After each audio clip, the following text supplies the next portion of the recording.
play right, cause they can't miss. All about the game, that's a cold switch.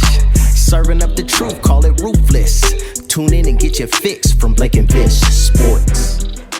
Asks, will Saquon Barkley fall apart because of the Giants?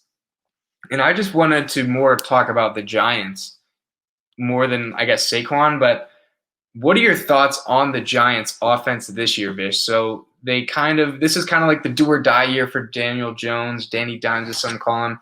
They brought in Kenny Galladay. They got Kadarius Toney.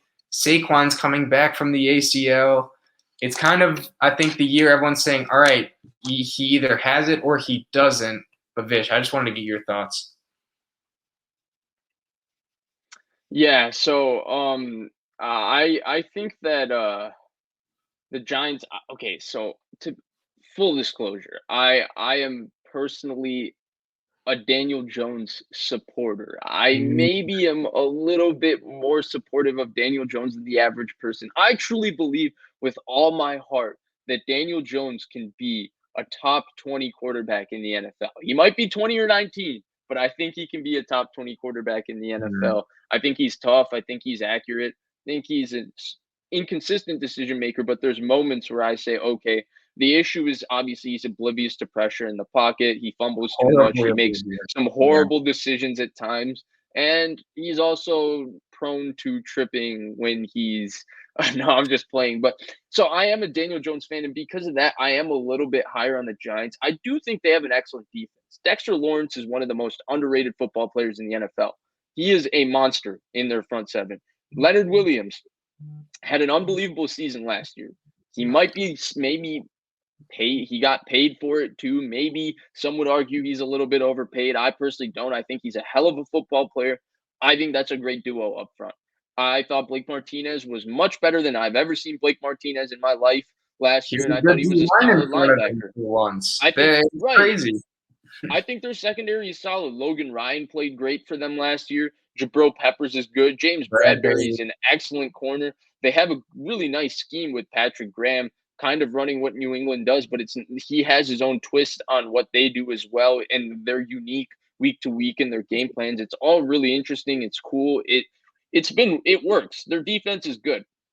The question is with their offense. Obviously, their offensive line looked terrific in front of Daniel Jones. The one preseason game he played, it did not look like what you wanted to see in a make or break year for Daniel Jones, probably a make or break year for Joe Judge, a make or break year for half this roster. I just think that they still have that opportunity when you look at their talent top to bottom. Like when you add in Galladay and we can see what he does, Kadarius Toney, we can see what he does. I thought Sterling Shepard looked good in the little time I got to see him play. And then you add all of that. Jason Garrett's play calling, is it stale? Absolutely. But when you add Barkley, I still think they have the ingredients for a good offensive line. They went out and made 2 moves, especially getting Billy Price. I don't know what Cincinnati is doing, trading away another offensive lineman, even though Billy Price isn't the best. Trading away another offensive lineman is a head scratcher for me with Cincinnati, but you do use Cincinnati. So they're making efforts to make this work. I'm still gonna say that they're gonna win the NFC East. I don't have a lot of belief in any of those teams really. I like Washington's roster. I like their conception, but I still have question marks with Washington in different type of ways. Especially for me, the big thing is I think Fitzmagic is due to be Fitztragic very soon, and so because of that, I think this Giants team by default, because of their talent, could win their division. So. I mean, I know this was a question about Saquon, and we reverted to talking about the Giants in the entire picture. I am a little more bullish in spite of one preseason game mostly because I'm already out on a limb with the Giants. I like them to win the NFC East too, and then I did have I guess maybe a different thought, but I almost don't know if it is entirely fair. Like, say Daniel Jones has a similar year last year, but improves. I do think they should bring him back. And I think this O-line, it's been bad his whole time, right? And I feel like that's more important for him than having like the Kadarius Toney, the Galladay. I think you obviously need weapons. You need help, right? But there is a point to where having so many weapons doesn't mean anything when your O-line is just not good. And it hasn't been good. Now, they did get Andrew Thomas, who hopefully can play kind of like he did in the second half of the year when he improved. But Solder's still just not it at tackle. Will Hernandez kind of busted as a second rounder. Like, they've kind of goofed up with some of these picks. And as good as the talent is, because, I know you love Kadarius Toney. Galladay's getting super underrated right now because he's just been injured, but he's seriously a monster. And then Saquon has given me some AP vibes with just he can go yard on any play, although, maybe between the tackles, he's not always the most consistent guy and doesn't always make the right decision. But he's exciting, and I like him. But I will say this O-line just worries me to death, and how Daniel Jones's pocket presence just does not bode well with having an O-line that is very, very thin. So I'm kind of worried for them in that regard, or him in that regard. Like, if he looks how he does, like, do they bring him back? Because, I know there's the 3-year thing, like either it's put up or shut up time, as a lot of people are saying, and I get that. But at some point, like, he needs an O-line behind him, and I think that's something that's kind of going under the radar, is that his O-line's not good, and people are just saying he's either good or bad after this. So I'll say that. But I guess based off of Saquon, I like Saquon a lot. As I've mentioned, I think it's unpopular opinion, but I like him a little more than I'd like Nick Chubb, or at least that's where I ranked him when we ranked running backs, and I do think that. But I think Saquon will be back. I know the injury stuff is kind of concerning, but he is on the right track to start, and I don't think they're going to rush him back at all because, he's a high-priced player. I'll say 2 more things on this because I mostly just agree with everything you say, and I don't want to really beat the dead horse because I think we've kind of established we both feel a certain way about the Giants, and I covered all the points. There's just 2 separate points I want to make about the Giants. The first thing first is I do want to say something totally positive. Can we now at least say that Daniel Jones was the right pick for them in the Yes. draft? I mean, most people were not upset with them taking a quarterback at 6. It wasn't that upset them. It was the quarterback that they took. Daniel Jones is a way better NFL quarterback than Dwayne Haskins. Yeah, they made the right choice. They Yeah, really did. absolutely. Heavily And it's funny to me scrutinized because at the time.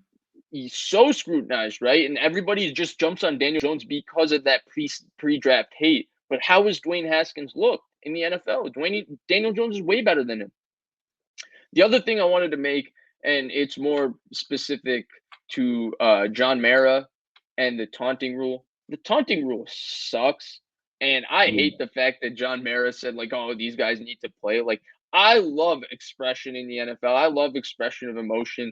I loved in 2015 when Cam Newton would dab after every first down, every touchdown pass. I love those kinds of things. And to me, it's unfortunate because, like, I think it's cool when players get hyped up. I think it honestly helps the viewership of the game. It's better to watch to me because I think we get to see more individualism. And to me, one of the best things the NBA does, and the reason there's so many fans loyal to specific players in the NBA rather than teams, and it's the opposite in the NFL, is because there's more individualism in the NBA. So we get to see things unique to players. Like we get to gravitate towards Kyrie's crazy skill, or James Harden, with the step back and then he's cooking, or Steph Curry's shimmy after he drills a deep 3, or LeBron, doing the old pulling his pushing his hands down and his knees coming up and then beating his chest. All of those things, like, that's what makes it special. And I think that I think it's a stupid rule, and I'm very I'm hating on the Giants because John Mara said that. Like, that sucked. I hated him saying that.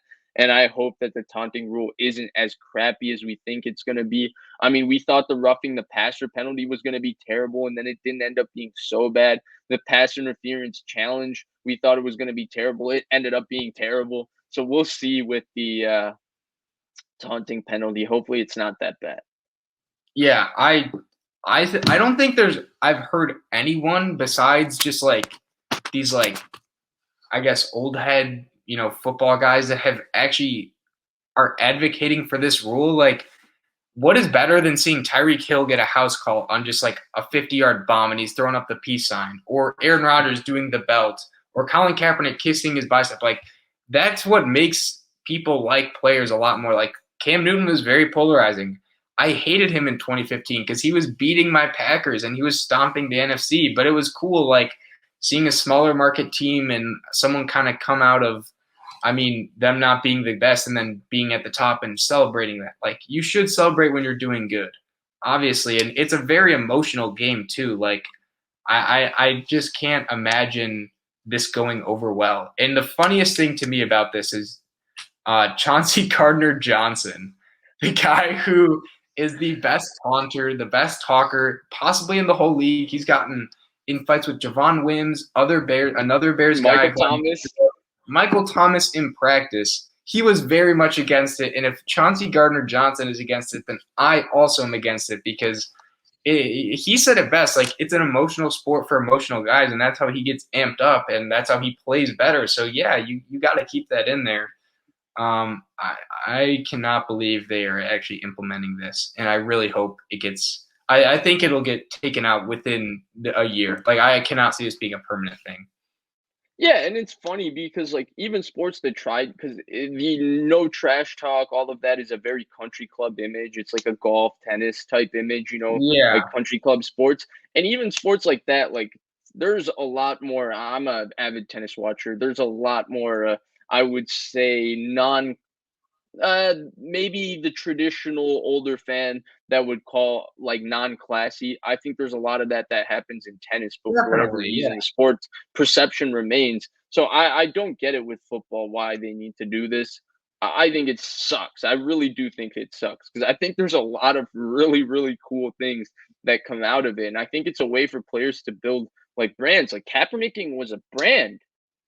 Cam Newton dabbing is a brand. Like obviously there's a lot more. I'm probably just Yeah. blanking on them off the top of my head. I mean, Tyreek Hill's showing the piece. There's a few more, but honestly, Aaron Rodgers, you mentioned it, the discount double check. Nick Bosa, the shrug, all of those type things. I think it's really cool. I hate it, and I know we were talking about the Giants, but John Marrow, he got the taunting. I'm glad I got that off my chest.